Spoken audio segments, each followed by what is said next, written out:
Hi, Carlos, and hi, nameless audience out in the world. I'm Megan McDowell. I'm in Santiago de Chile right now, and I'm talking with Carlos Fonseca, the author of Natural History, which I translated, and from which we're going to read an excerpt in a little bit. Um, this is the book. It will be published with FSG, and it comes out in June. July. July. Almost. Out in July. I was really close. And we've been working on this book for a really long time, and so we're really excited to get it out into the world. And just to set up this reading a little bit, well, Carlos, do you want to set up the reading a little bit? Yeah, sure. Well, first of all, thanks, Megan. We are very excited about being part of the San Jordi in New York festival. I think it's a great idea to be able to do it nowadays. Also, to be able to talk to Megan through Skype after a while. And yeah, so basically the book deals with like many different topics and many different themes, like camouflage, like inheritance, mourning, archives, animals, jungles. But at the very center of it is mainly the story of a family. It's the story of a trip or a journey that this family, a mother, a father, and a daughter, Joab, Viviana, and Giovanna, taking throughout the Latin American jungle in 1976, trying to look for an anarchist commune where a young indigenous boy has seen what he claims is a prophecy of the end of the world. And they get there, but they don't find what they were looking for.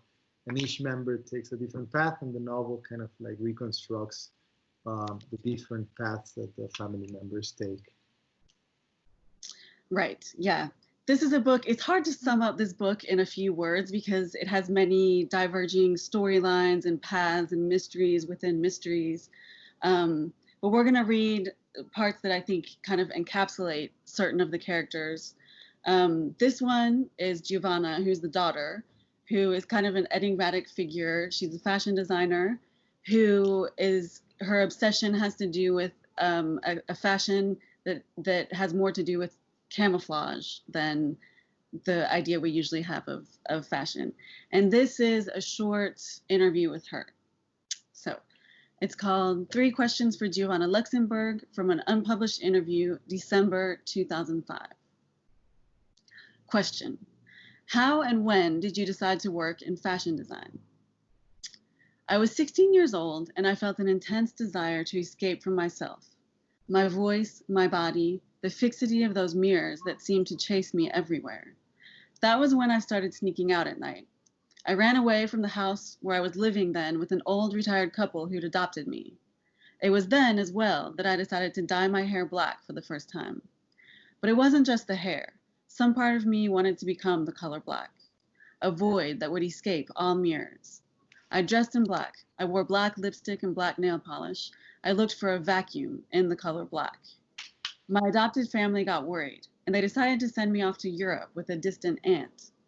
To this day, I don't know why I agreed to go, but I did, and a month later, I was across the pond. It was while I was there, in one of those little white villages that overlook the Mediterranean and always seem to want to empty of themselves, that I decided to run away. I took my chance when my aunt had gone to the bathroom, and I ran, not knowing that the village was so small that they'd find me without even looking. I ran like never before, until after a few minutes I saw a small chapel at the end of a narrow street. I went in and hid. My plan was to stay there until night fell, and then disappear into the town, flee on foot to another village, cross ever more daring borders. But I was afraid, and in my fear I screamed. I let out a prodigious, thundering scream, my fear now imbued with fury. I screamed loud, and to my surprise, my voice disappeared in the nooks and crannies of that chapel, to the point where I thought I'd lost it. I almost thought I was dreaming, when finally I heard the scream come back to me, now converted into something else. It was my voice, but different.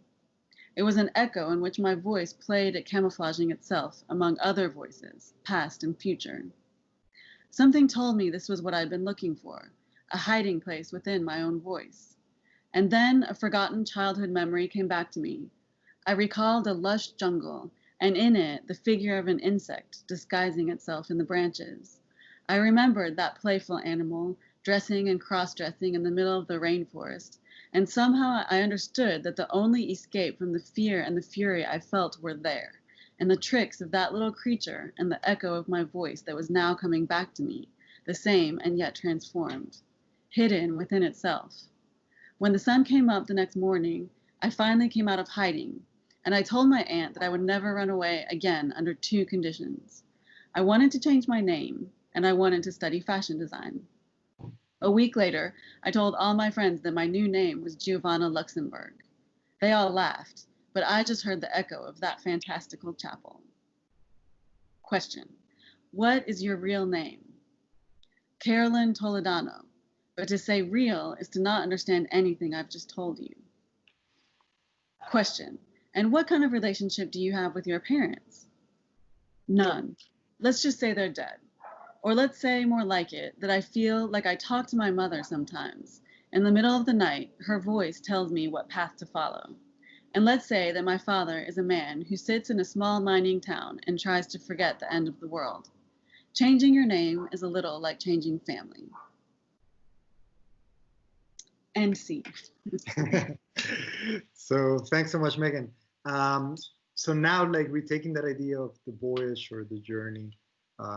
We thought that it might be interesting for us to read an excerpt from the second part, in which the father, Yoav, is telling the narrator the story of their trip, or the story of what happened. And we hear in a third person narrative voice, kind of like a synopsis of that journey. We usually tend to think of journeys as something that when you reach the end, you find purpose or you find meaning. And rather to the contrary, what we find here is a journey that at the very end, or like as an end goal, has like an emptiness or like a lack of meaning, right?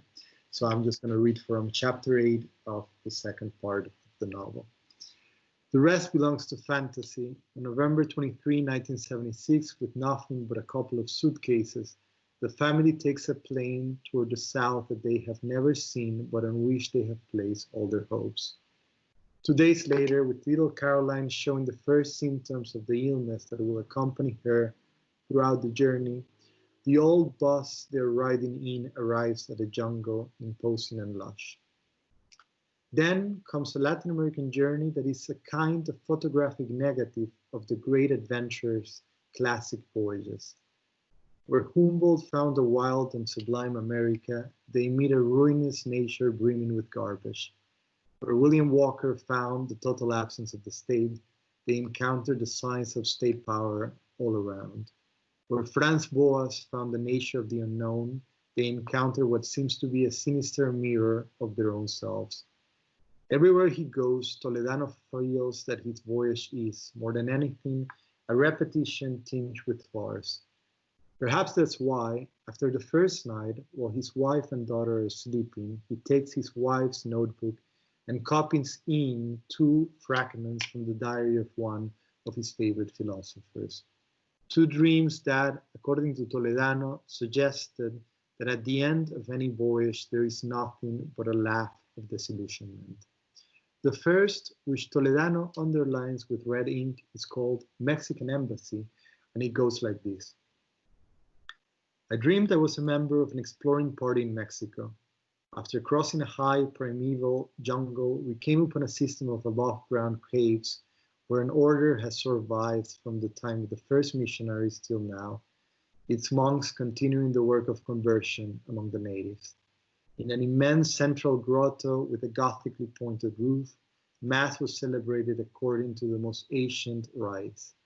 We joined the ceremony and witnessed its climax toward a wooden bust of God the Father fixed high on the wall of the cave. A priest raised a Mexican fetish. At this, the divine head turned thrice in denial from right to left. He feels morbid fascination with the idea that at the end of the jungle, he will find a mirror image of Western misery. He feels morbid fascination with the thought that this trip to the end of the jungle is nothing but a voyage towards the malice of his own culture. It pains him, however, to think of how, in search of that farce, his wife has impelled a sick child to cross the jungle, one with very little of the natural about it. In those first days, when he finds himself facing these doubts, he returns to the fragment he wrote and tells himself they must go on. They must reach the end of the dream and learn how to laugh on waking. Beside him, the little girl coughs again in her sleep. Now I'm going to read in Spanish the beginning of the next paragraph, and then I will retake the English reading. Son días largos, días durante los cuales, de la mano de un hombre tatuado que se hace llamar el apóstol, la familia atraviesa una selva repleta de ruidos extraños, de animales y contrabandistas. Días largos en los cuales Toledano comprende que la locura de su esposa no conoce límites. Días en los que Toledano intuye que solo conservando la cordura logrará regresar a casa con la niña viva. Their long days, led by a tattooed man who calls himself the Apostle, a group of pilgrims crosses a jungle full of strange noises, animals, and smugglers. Long days in which Toledano comes to comprehend that his wife's madness knows no bounds. Days when Toledano intuits that only by maintaining his sanity will he manage to return home with the girl alive. One idea keeps him sane and soothes him: the thought that on reaching the end of the road, his wife will understand the futility of her project, the uselessness of her passion. Because of his profession and prestige, he's been given the task of photographing the trip, acting as witness. Still, as he tells me about that trip now, he doesn't remember taking all that many photos. He remembers instead the insect buzz, the croaking of the frogs, the ever-present sound of the rivers, the little girl's cough that grew with astonishing alacrity as the trek advanced. As he recalls walking with slow steps towards the decisive moment that will mark his life, he remembers the tedium of the nights they spent on their mosquito nets, nights when the little girl asked him when they could go home. He remembers the apostles' proclamations, his wife's passion, the disconcerting feeling of having wandered into a maze with no way out. He remembers a town full of smugglers, a crude, fat man, a German hippie who acted out 18th century plays for the natives, and a young Polish woman who spent her leisure time telling stories about the Pampas. Then he stops, as if finally glimpsing his destination, his memory has refused to bear witness. Later on, I came to understand that the true history of that unusual family lay in those silences. My grandfather used to say that a story's silences will show you the doubts and fears that play within it, its meaning too. If Toledano paused then before going on with his story, it was precisely because there, in his silence, lay its direction and its meaning. But that realization would come later. That afternoon, sensing the end was close, I merely listened to the story stretching out before me, untamable and strange, with the disquieting feeling that I had heard it before, in those silences I had shared for 2 years with Giovanna. In the story, there is a family and a journey. There is a sick child and a man who at night recites prophecies before a bonfire. There are pilgrims and smugglers. There's a little girl who learns to play hide and seek from the animals. There are long nights where the father consoles the girl by shortened constellations and stories, while the mother sketches theoretical fancies. It's a story of expectation and disillusion that culminates the day when, after climbing an enormous mountain, the pilgrims see a starting city appear before them. And in that city, there is a boy who says he has dreamed of the end of time, the arrival of the fires, and the inauguration of a new time. There is a long prophetic wait, a kind of advent anticipating a sacred event. There is a man who understands he's staring in a farce but who decides not to abandon his wife, believing that after a disillusion will come reason. But to Toledano's disappointment, not even at the end of the journey does his wife recover her sanity. Rather, she asks him a request he will remember for the rest of his life, to take a photo of the little girl beside the young seer. In the story, there is a final photograph, and it's that absent image that depicts the journey's meaninglessness, the innocence of the age, and the feeling of nakedness and exposure that was to come. After he takes the picture, Joab Toledano decides to depart from the city. He leaves the girl in a small provincial hospital, kisses her, and promises he will see her again in no more than 1 month. I love that part about the stories told through the silences. That was beautiful. So the final section that we were going to read is told in the voice of the mother, Viviana Luxemburg, who also goes by Virginia. And she is also a somewhat mysterious or cryptic character who, in most of the book, we see her kind of obsessed in theories about art. And this is one of the few moments we see her in a more vulnerable moment, I guess. So this is from a writing of hers. I wish I could write these lines in a secret code, in a private language that only she and I would understand, my daughter and I. After all, isn't that what life is? A long series of shapeless events ending in a figure in the sand that only two people can decipher? I saw what the others didn't see, maybe because I never wanted to see what supposedly was there. Yoav didn't see anything. I only had to look into his eyes to know he didn't see what I did. All I had to do was listen to him breathe, and I knew that all those years behind the camera had blinded him to the scene of injustice that we finally saw there. Seeing is believing, said my grandmother, but to see is also to know what one wants to believe.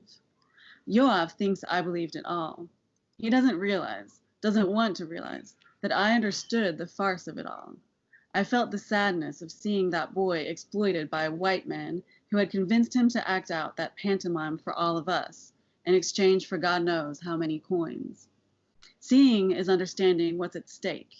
I saw what others didn't, maybe because they, in their selfishness, sought in that scene the reality that they wanted. All of them, even Yoav, wanted to find a salvation that didn't exist, and they couldn't comprehend that in its place was a story of disenchantment and violence. They saw the boy, and behind him they saw nothing.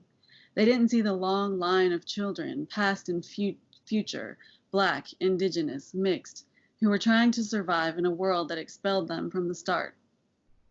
They were searching for the end of the world, but they didn't know how to see it when it was right in front of them. I saw what the others didn't, and I knew I couldn't leave, that my story was there, and that time had ended up separating Yoav and me, that my story was there, and that time had